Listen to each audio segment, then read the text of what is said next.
नमस्कार विद्यार्थी मित्रो. मी श्री RD VM दादा पाटील महाविद्यालय कर्जत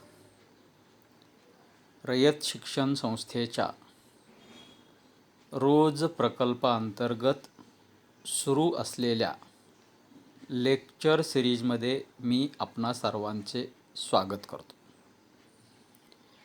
विद्यार्थी मित्रहो, 12वी अर्थशास्त्र या विषयाचा अभ्यास करत असताना आत्तापर्यंत आपण एकूण 4 प्रकरणांचा अभ्यास केलेला आहे. आज आपण प्रकरण क्रमांक 5 बाजाराचे प्रकार याविषयी माहिती अभ्यासणार आहोत. बाजाराचे प्रकार अभ्यासत असताना प्रथम बाजार म्हणजे काय हे समजावून घेणं गरजेचं आहे.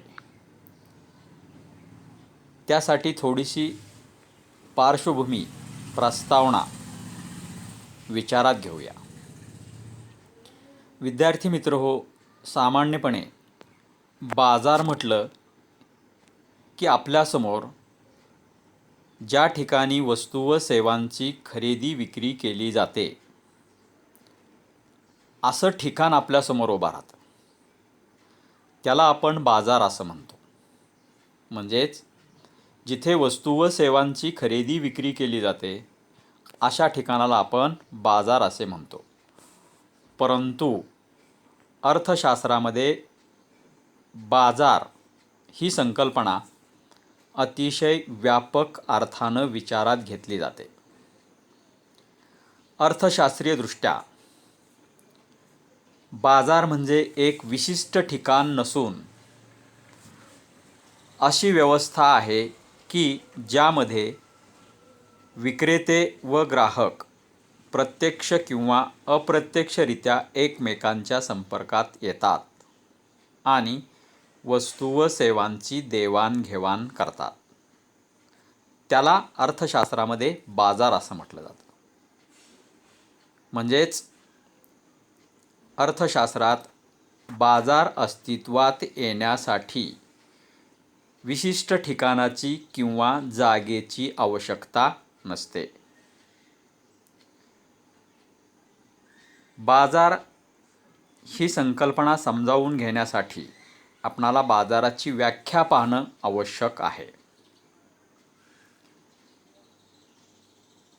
ऑगस्टिन कुर्नो या अर्थतज्ञाने बाजाराची जी व्याख्या केलेली आहे ती व्याख्या आपण पाहूया.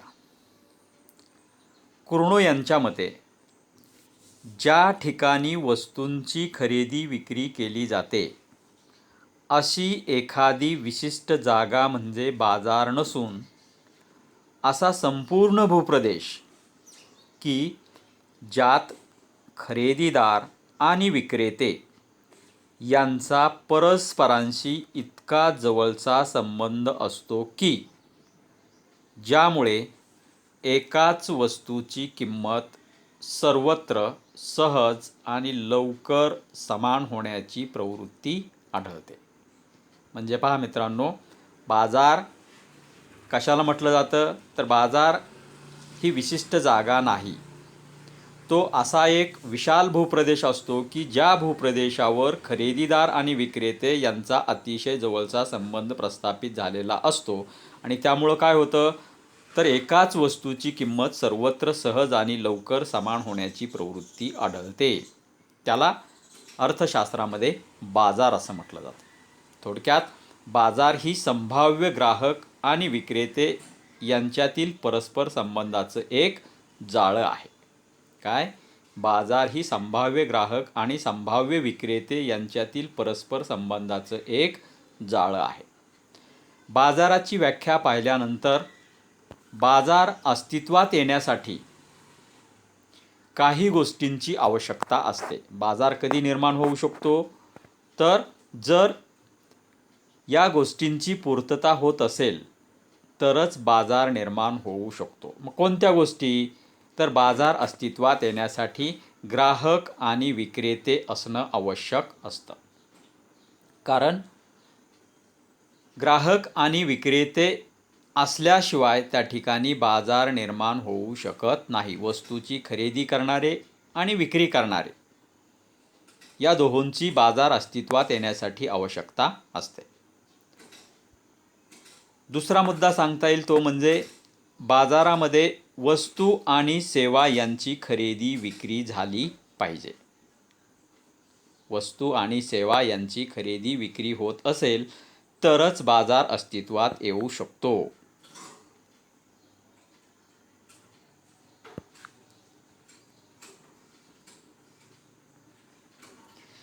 तिसरी गोष्ट आहे ती म्हणजे वस्तूची किंमत.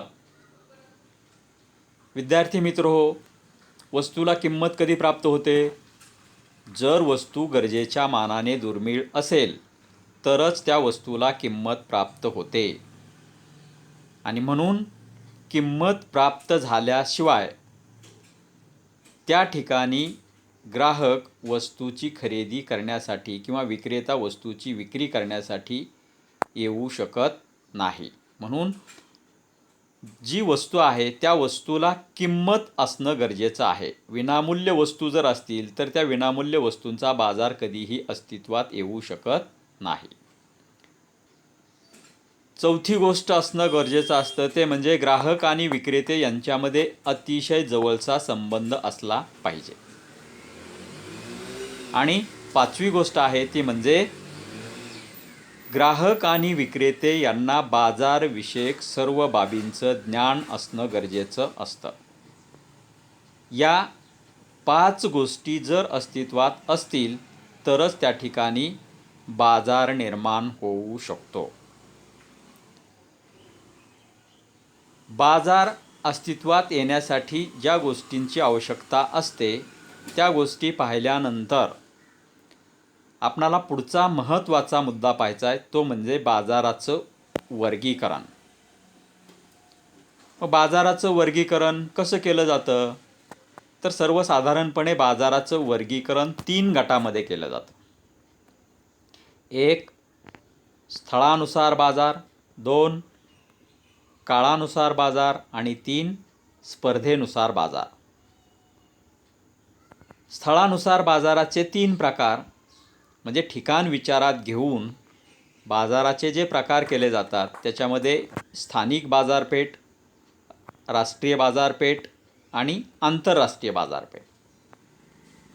कालावधी विचारात घेऊन जे प्रकार केले जातात त्याच्यामध्ये अत्यल्प काळ की जो काही तासांचा किंवा 1 आठवड्याचा असतो, अल्पकाळ हा काही दिवसांचा असतो किंवा 1 वर्षापर्यंत असतो, दीर्घकाळ हा 1 वर्ष ते 5 वर्षापर्यंतचा असतो आणि अतिदीर्घकाळ हा 5 वर्षापेक्षा जास्त कालावधीचा असतो.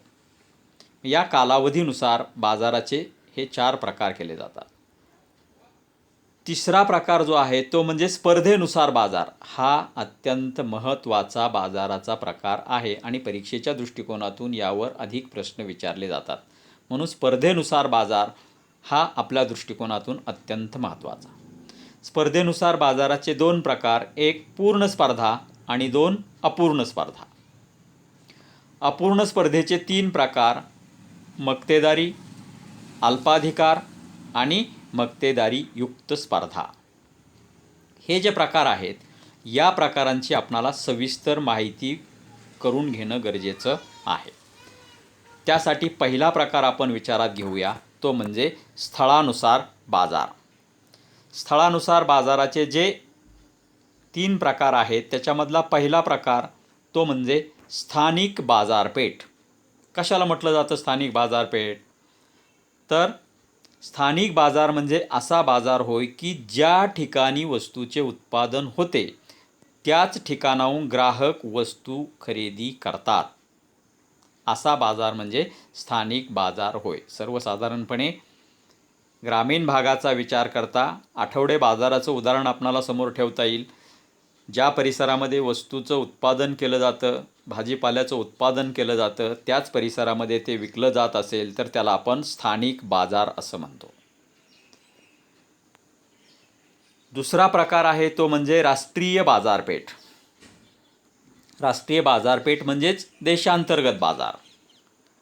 या ठिकाणी राष्ट्रीय बाजारपेठेला त्या त्या देशातील नियम लागू असतात आणि राष्ट्रीय बाजारपेठेमध्ये वस्तू आणि सेवांची देशाच्या सीमांतर्गत भूभागात खरेदी विक्री चालते.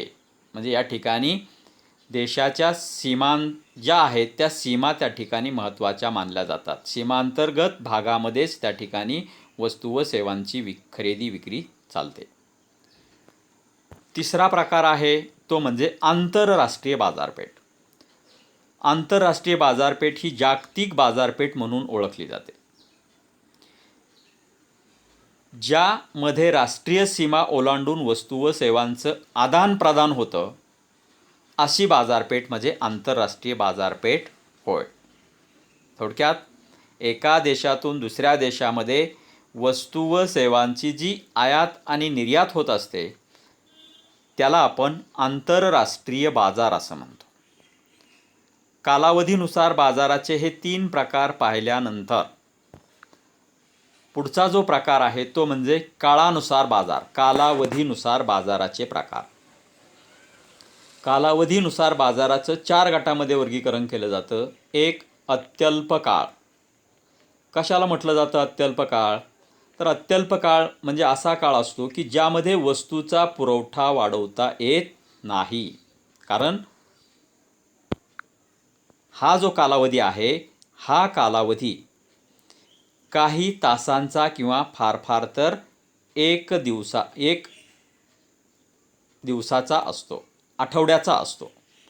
त्यामुळं या अत्यल्प काळात मागणीप्रमाणे वस्तूच्या पुरवठ्यात वाढ करता येत नाही आणि म्हणून वस्तूची किंमत ठरवण्यामध्ये मागणी हा घटक अत्यंत महत्त्वाचा असतो. वस्तूची किंमत मागणी हा घटक निर्धारित करतो. अत्यल्प काळ हा 1 दिवसाचा किंवा 1 आठवड्याचा, काही तासाचा, दिवसाचा किंवा 1 आठवड्याचा असतो. दुसरा प्रकार अल्पकाळ. अल्पकाळ हा 1 वर्षापेक्षा कमी कालावधीचा असतो. या काळात वस्तू व सेवांचा पुरवठा आदानांचे समायोजन करून काही प्रमाणात वाढविता येणं शक्य असतं. आदानांचे समायोजन म्हणजे उत्पादनासाठी वापरले जाणारे जे घटक आहेत त्या घटकांमध्ये काही प्रमाणात बदल करून, उदाहरणार्थ श्रमिकांच्या कामाच्या पाळ्या वाढवून उत्पादनात काही प्रमाणात वाढ करता येते. त्याला अल्पकालीन बाजार असं म्हटलं जातं. अल्पकालीन बाजार असं म्हटलं जातं. तिसरा प्रकार आहे तो म्हणजे दीर्घकाळ. दीर्घकाळ हा असा कालावधी आहे की ज्यामध्ये उत्पादनाचे घटक आणि उत्पादन खर्च बदलणे शक्य असते. या काळात उद्योग संस्थांना सर्व प्रकारच्या खर्चाशी जुळवून घेणे शक्य होते. हा जो कालावधी आहे हा कालावधी काही वर्षांचा किंवा 5 वर्षापर्यंतचा असतो. दीर्घकाळ हा काही वर्षांचा किंवा 5 वर्षापर्यंतचा असतो. या काळामध्ये उत्पादनाचे घटक काही प्रमाणात बदलणं शक्य असतं, उत्पादन खर्च बदलणं शक्य असतं आणि त्यामुळं उद्योग संस्थांना या काळात सर्व प्रकारच्या खर्चाशी जुळवून घेता येतं. हा कालावधी 5 वर्षापर्यंत असतो. चौथा प्रकार आहे तो म्हणजे अतिदीर्घ काळ. ज्या काळामध्ये उत्पादनाची सर्व आदाने म्हणजेच स्थिर आणि बदलते घटक, उत्पादनाचे स्थिर घटक आणि बदलते घटक यामध्ये बदल करता येणं शक्य असतं, असा काळ म्हणजे अतिदीर्घ काळ होय. हा कालावधी 5 वर्षापेक्षा अधिक असतो आणि 5 वर्षापेक्षा अधिक कालावधी असल्यामुळं या कालावधीमध्ये उत्पादनाचे स्थिर घटक, बदलते घटक यामध्ये बदल करता येतो आणि त्यामुळं मागणीप्रमाणे पुरवठ्यामध्ये वाढ करता येते, पुरवठ्यामध्ये बदल करता येतो. काळानुसार बाजाराचे प्रकार पाहिल्यानंतर आपणाला सर्वात महत्त्वाचा मुद्दा अभ्यासायचा आहे तो म्हणजे स्पर्धेनुसार बाजार. विद्यार्थी मित्र हो, स्पर्धेनुसार बाजार हा जो प्रकार आहे, हा प्रकार परीक्षेच्या दृष्टिकोनातून अत्यंत महत्त्वाचा. स्पर्धेनुसार बाजाराचे दोन प्रकार, एक पूर्ण स्पर्धा आणि दुसरा आहे तो अपूर्ण स्पर्धा. त्यापैकी पूर्ण स्पर्धा म्हणजे काय त्याची माहिती आपण पाहणार आहोत. पूर्ण स्पर्धेचा विचार करत असताना प्रथम आपणाला अर्थ व व्याख्या पाहणं गरजेचं आहे. मग पूर्ण स्पर्धेची व्याख्या विचारात घेत असताना कशाला म्हटलं आहे पूर्ण स्पर्धा? तर पूर्ण स्पर्धा ही प्रत्यक्ष बाजारापेक्षा एक आदर्श आणि काल्पनिक संकल्पना आहे. मिसेस जॉन रॉबिन्सन यांनी या पूर्ण स्पर्धेविषयी महत्त्वपूर्ण व्याख्या केलेली आहे. त्यांच्या मते जेव्हा प्रत्येक उत्पादकाच्या उत्पादनाला असणारी मागणी पूर्ण लवचिक असते तेव्हा पूर्ण स्पर्धा अस्तित्वात येते. पूर्ण लवचिक ही गोष्ट या ठिकाणी महत्त्वाची. आपण मागणीच्या लवचिकतेचे प्रकार अभ्यासलेले आहेत. त्याच्यामध्ये पूर्ण लवचिक मागणी कशाला म्हटलं जातं? वस्तूच्या किमतीत अल्पसा बदल झाला तरी मागणीमध्ये प्रचंड प्रमाणात बदल होत असेल तर त्यास संपूर्ण लवचिक मागणी असं म्हणतो. आणि म्हणून पूर्ण स्पर्धेमध्ये उत्पादकाच्या उत्पादनाला असणारी मागणी पूर्ण लवचिक असेल तर पूर्ण स्पर्धा अस्तित्वात येते. ही जी पूर्ण स्पर्धा आहे, या पूर्ण स्पर्धेच्या बाजारात विक्रेते व ग्राहक यांची संख्या असंख्य असते. सर्व विक्रेते व ग्राहक कोणत्याही निर्बंधाशिवाय एकजिन्सी वस्तूंची खरेदी विक्री करण्यात गुंतलेले असतात. तसेच ग्राहक व विक्रेते यांना बाजाराचं पूर्ण ज्ञान असतं. अशा वैशिष्ट्यांनी युक्त बाजार म्हणजे पूर्ण स्पर्धेचा बाजार होय. या पूर्ण स्पर्धेच्या बाजाराची काही वैशिष्ट्ये त्या ठिकाणी महत्त्वाची आहेत. परीक्षेच्या दृष्टिकोनातून दीर्घोत्तरी स्वरूपाचा प्रश्न यावर काही वेळा विचारला जाऊ शकतो. त्या दृष्टिकोनातून आपणाला या पूर्ण स्पर्धेच्या बाजाराच्या वैशिष्ट्यांचा विचार करणं गरजेचं आहे. मग त्यामध्ये पहिलं वैशिष्ट्य जे आहे ते म्हणजे असंख्य विक्रेते व असंख्य ग्राहक. कशाला म्हटलं आहे? तर पूर्ण स्पर्धेत असंख्य विक्रेते व असंख्य ग्राहक असतात. बाजारात प्रत्येक विक्रेता व ग्राहक यांचा सहभाग नगण्य असतो, अल्प असतो. म्हणजेच महासागरातील पाण्याच्या एका थेंबाप्रमाणे असतो. जसं महासागरामध्ये पाण्याचा एक थेंब वाढला काय कमी झाला काय त्याचा एकूण पातळीवर दृश्य परिणाम आपणाला दिसत नाही, अगदी तशा पद्धतीनं पूर्ण स्पर्धेच्या बाजारामध्ये प्रत्येक विक्रेता ग्राहक यांचा सहभाग नगण्य असतो आणि त्यामुळं कोणताही एक विक्रेता बाजारातील किमतीवर प्रभाव पाडू शकत नाही. आणि म्हणून पूर्ण स्पर्धेत विक्रेते किंमत स्वीकारणारे असतात. हे विधान महत्त्वाचे आहे. पूर्ण स्पर्धेच्या बाजारामध्ये विक्रेते हे किंमत स्वीकारणारे असतात. विक्रेत्यांप्रमाणेच ग्राहकांची संख्या देखील प्रचंड असते आणि त्यामुळं प्रत्येक ग्राहकाची खरेदी ही एकूण खरेदीचा अल्पसा भाग असतो आणि त्यामुळं कोणताही ग्राहक मागणी कमी अथवा जास्त करून वस्तूच्या किमतीवर प्रभाव पाडू शकत नाही. कारण ग्राहकांची संख्या कशी असते? प्रचंड असते. त्यामुळं कोणताही एक ग्राहक आपल्या वस्तूची मागणी कमी अथवा जास्त करून किमतीवर प्रभाव पाडू शकत नाही. दुसरं वैशिष्ट्य आहे ते म्हणजे एकजिन्सी वस्तू. पूर्ण स्पर्धेच्या बाजारात विक्रेत्यांची संख्या असंख्य असते आणि या असंख्य विक्रेत्यांकडून विकली जाणारी वस्तू ही ग्राहकाच्या दृष्टीने रंग, रूप, आकार, चव इत्यादी बाबतीत एकजिन्सी असली पाहिजे. एकजिन्सी असली पाहिजे म्हणजेच एक समान असली पाहिजे. आणि त्यामुळं काय होतं? सर्व वस्तू परस्परांना पूर्ण पर्यायी असतात आणि वस्तू एकजिन्सी असल्यामुळं ग्राहक देखील विशिष्ट विक्रेत्याकडून वस्तू खरेदी करण्याचा आग्रह धरत नाही. तिसरं वैशिष्ट्य आहे ते म्हणजे मुक्त प्रवेश आणि निर्गमन.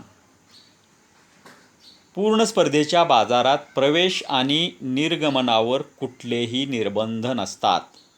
जर एखाद्या वस्तूच्या उत्पादनापासून मोठ्या प्रमाणात नफा मिळत असेल तर इतर उद्योग संस्था बाजारामध्ये प्रवेश करू शकतात आणि जर तोटा होत असेल तर त्या उद्योग संस्था बाजारातून बाहेर पडू शकतात. त्यांच्यावर कुठल्याही प्रकारचं बंधन नसतं. म्हणजे जर नफा होत असेल तर इतर उद्योग संस्था बाजारात प्रवेश करतात आणि जर तोटा होत असेल तर त्या बाजारातील उद्योग संस्था आपलं उत्पादन बंद करून बाजारातून बाहेर पडू शकतात. तशा प्रकारचं स्वातंत्र्य त्यांना असतं. चौथं वैशिष्ट्य ते म्हणजे एकच किंमत.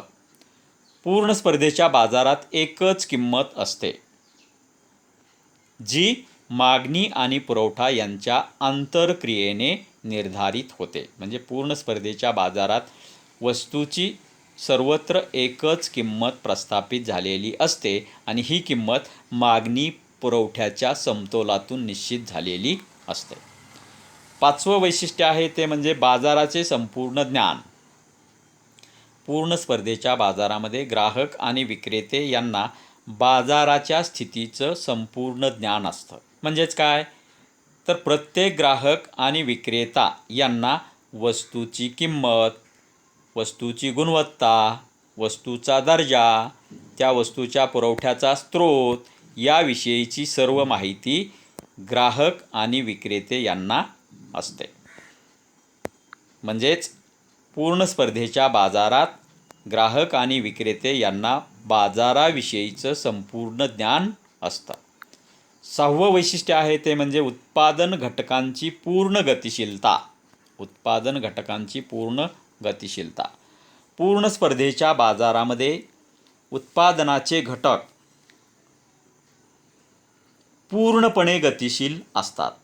म्हणजेच श्रम असेल, भांडवल असेल, हे जे घटक आहेत हे घटक भौगोलिकदृष्ट्या तसेच व्यावसायिकदृष्ट्या गतिशील असतात. म्हणजेच एका व्यवसायातून दुसऱ्या व्यवसायामध्ये, एका ठिकाणाहून दुसऱ्या ठिकाणी हे घटक सहजासहजी जाऊ शकतात. म्हणून उत्पादनाची जी प्रक्रिया आहे ती उत्पादनाची प्रक्रिया अखंडितपणे सुरू राहण्यास मदत होते. सातवं वैशिष्ट्य आहे ते म्हणजे वाहतूक खर्चाचा अभाव. पूर्ण स्पर्धेच्या बाजारामध्ये उत्पादन संस्था एकमेकींच्या इतक्या जवळ असतात की त्यामुळं त्यांना वाहतूक खर्च करावा लागत नाही आणि त्यामुळंच पूर्ण स्पर्धेत वाहतूक खर्च गृहीत धरलेला नसतो. त्याचा परिणाम काय होतो तर त्याचा परिणाम वस्तूची किंमत सर्वत्र सारखी असल्याचं दिसून येतं. आणि आठवं वैशिष्ट्य आहे ते म्हणजे पूर्ण स्पर्धेच्या बाजारात सरकारी हस्तक्षेप नसतो. सरकारी हस्तक्षेप नाही. म्हणजेच पूर्ण स्पर्धेत आर्थिक घडामोडींमध्ये शासकीय हस्तक्षेपाचा पूर्णतः अभाव असतो. सरकार या बाजारामध्ये कुठल्याही प्रकारचा हस्तक्षेप करत नाही. ही वैशिष्ट्य पूर्ण स्पर्धेच्या दृष्टिकोनातून महत्त्वपूर्ण मानली जातात. यावर दीर्घोत्तरी स्वरूपाचा प्रश्न विचारला जाऊ शकतो.